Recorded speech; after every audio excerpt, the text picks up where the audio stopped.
So in the last one we finished painting up and clear coating our hub components. We got some stuff in the mail today. Our shock absorbers here, so now I can go ahead, take this apart, well, take this off, get things taped up and sandblasted and get it ready for some etching, primer, and paint. So we'll do it the same silver as we did with the other one. And we also got our, as I showed in the last one, it's going to stand up or not, maybe not, somewhat, our rims. So now that we've got our spokes, our rims, our hubs almost done, we're ready to start lacing wheels. But what I want to do first is I want to go ahead and get this damper cleaned up, painted, put back together, put on the bike, so then the swing arm's on the bike and we're good to go. Then we'll go ahead and we'll get our wheels built up. So let's get sandblasting. So once again, I'll keep it here until the compressor kicks in, and then I'll bring you back when I'm ready to hit this with a bit of paint.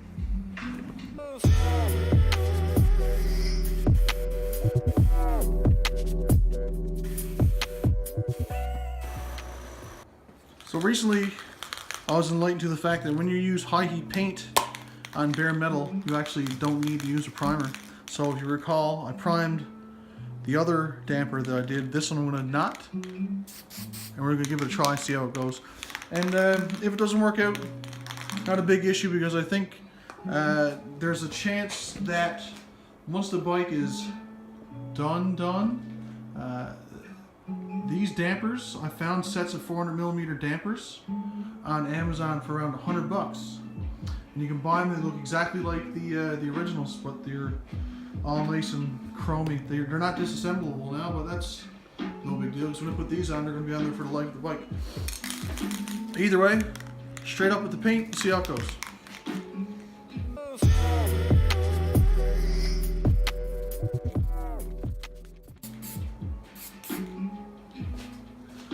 Already I think that looks rather splendid. Let me get you closer. Let's have a quick look. See. Check it there.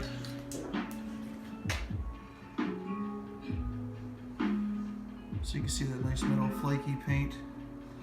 Turns out really well. So we'll let this side dry for 15 or 20 minutes. I might hit it with the heat gun, flip it over, hit the other side, and then we'll leave that for a day to dry so we can get it back together and get it on the bike. Okay, so we got both sides with our nice shiny silver. I'm gonna go ahead now and hit it with some clear coat. I think this can is almost empty, but we'll see how it goes.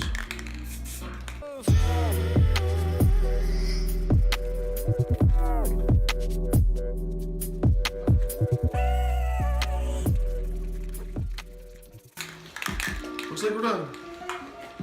So that's it for the other damper.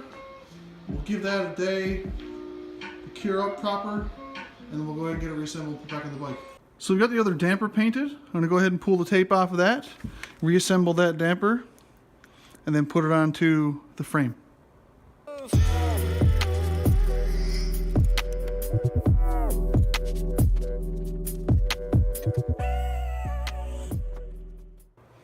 So that's the old one out. We'll get these pieces taken off and get the new one assembled.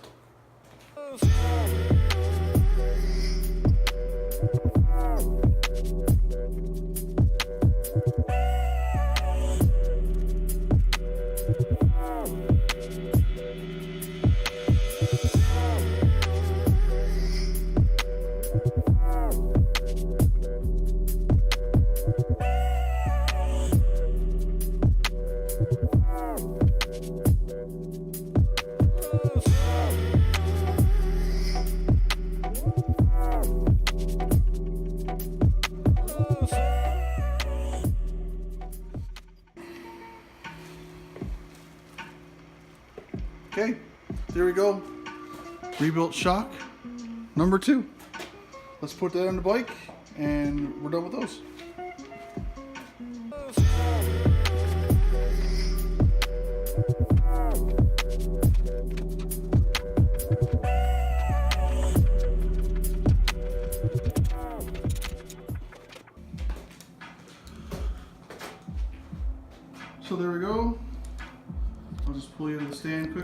Have a quick look at our rebuilt rear shocks. So there's the left side, looking decent, and there's the right side. Okay, so moving on. Okay, so next up, we're gonna go ahead and press our wheel bearings into our hubs. So let's get that done, because once we get that done, it's time to start lacing up some new wheels. So here we are knocking in some bearings.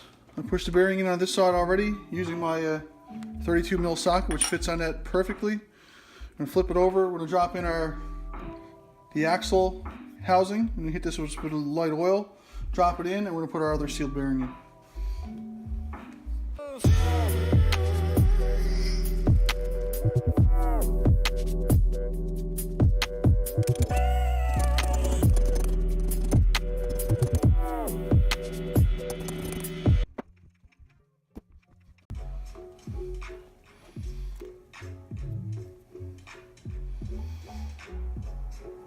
Here we go, it's our front or rear hub with bearings installed. Next up, let's get the front knocked in.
Okay, so I got all those ends taped up and I got my first spoke started in the right home.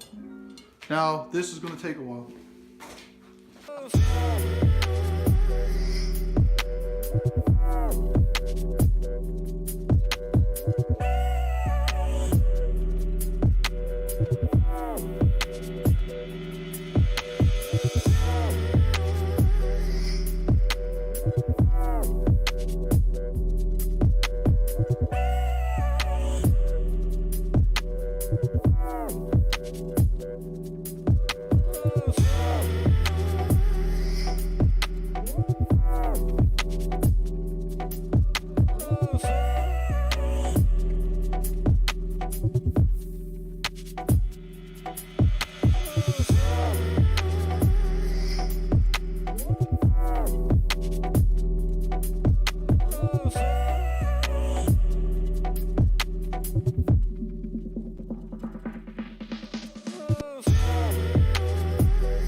So that wasn't too bad lacing up our rear wheel. It was about 20 minutes. Fast forward a few, it's probably going to work out to be a couple. You can see things are still really loose. This isn't going to be sitting right in the center, so now what I'm going to do is I'm just going to take some time to go around and bring all the spokes in taut. So there's the same amount of thread showing on each one. Just show like a couple threads on each one.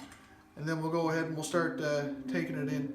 Once these start to get a bit tight and this hub is not moving anymore, what we'll do then is we'll go ahead and get an axle through this and just get it stood up on a couple pieces of metal or a couple pieces of wood that's level, and we'll go ahead and we'll start spinning this and getting the wheel then trued up and make sure everything's good. So I finally got the rear wheel laced up and the spokes are just snug, so they're just snug, like not tight at all. they're just snug in the rim. So now, if I get you a look at the rim, you'll see it's a bit wonky. That's what we're going to fix on the homemade truing stand I've got going here. So I'll be able to get left and right off the tip of this, and I'll be able to get any eggy shape up and down because it's lined up with the top as well. So either way, set you up here. Keep in mind the wheel's not centered because I just got it on the axle there for now. But for truing, it doesn't matter if it's in the center or not. All we're concerned about is where that is. So you'll see there's quite a wow in it right now. Won't right there.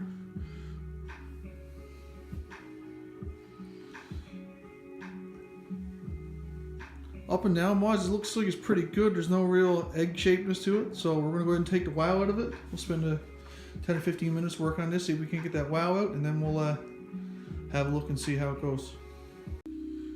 So I've got a millimeter gap right there. If I spin this now, you'll see it moves. It's moving, but I didn't shake the whole bike and everything.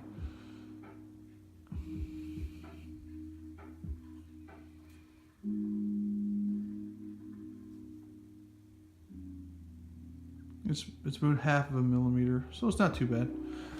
I'll be content with that. So that's the rear wheel laced and trued. Now we got to do the front.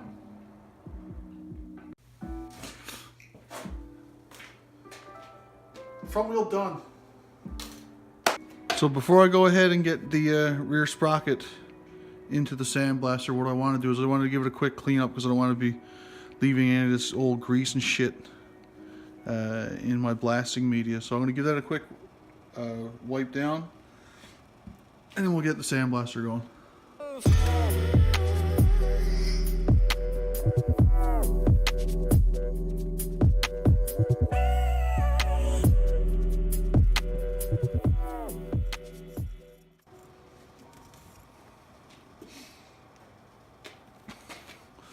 So that's your sprocket cleaned up. I'll let that dry off, or I might hit it with a bit of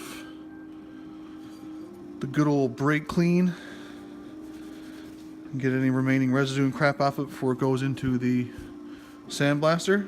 But for now, I'm going to go ahead and keep working on these other parts and get them cleaned up as well. I'm ready for the sandblaster.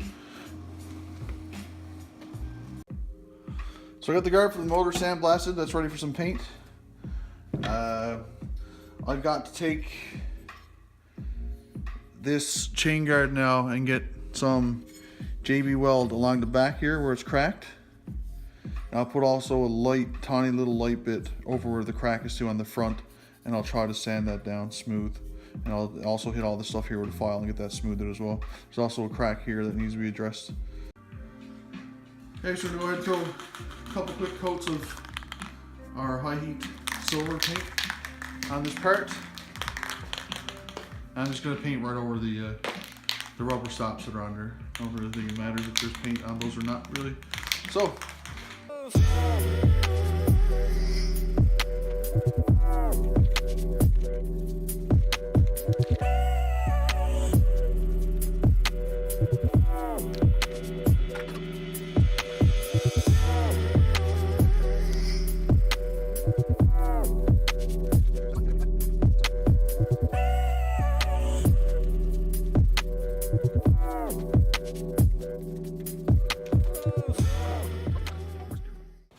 So yesterday we got our motor mount, or our motor guard, sorry, and our sprocket done in the high heat silver paint. I use the high heat because I just want to put it right in the bare metal.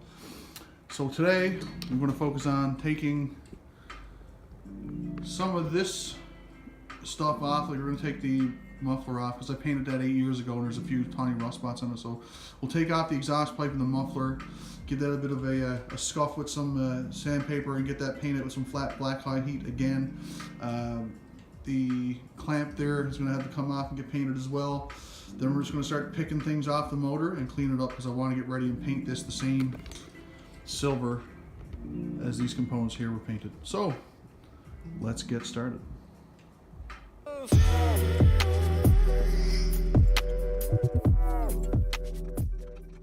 So there's our exhaust off.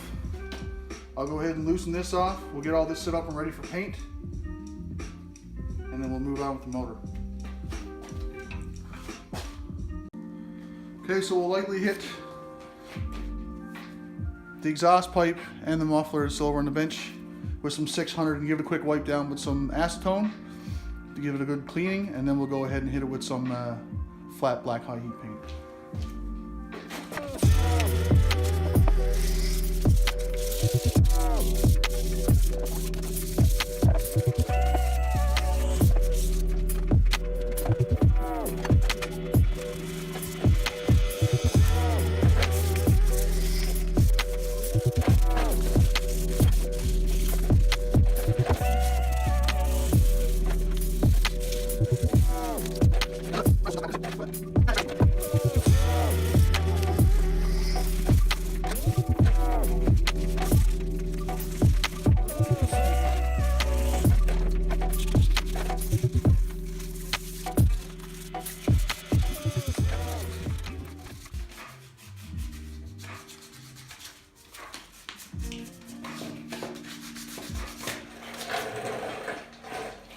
Okay, so that's the muffler and the exhaust cleaned up. I'm gonna go ahead and clean up these parts, so your muffler flange and clamp on the wire wheel. And once I'm done that, we'll go ahead, we'll clean all the stuff up with the acetone and we'll paint everything flat black with the high heat paint. Okay, so now I'm ready to get a couple coats of the high heat flat black on the muffler and the exhaust and the bit of hardware. So we'll do a couple coats of this.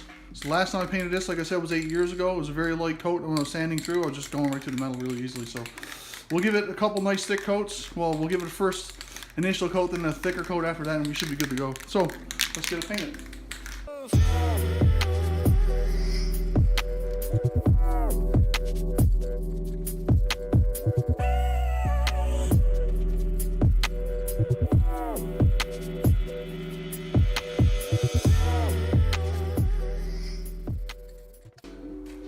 So we'll do a bunch more of that, and then we'll bring it back when it's time to get the oil of the motor.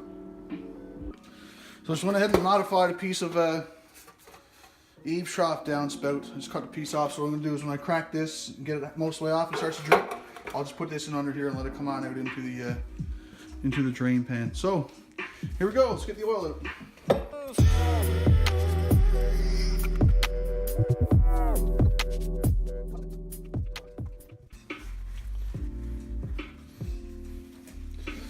You'll be able to see this now, but you see there's a, no, I'm not gonna be able to see it. There's a tiny bit of metal shavings in here. Doesn't look too bad. It's pretty minor, but who knows. We'll once the oil is done draining off and we can take the side covers off and have a look at the situation on the inside, then we'll see what's on the go. Okay, let's pop the flywheel cover off and have a quick look. See how time has treated this XL125 motor.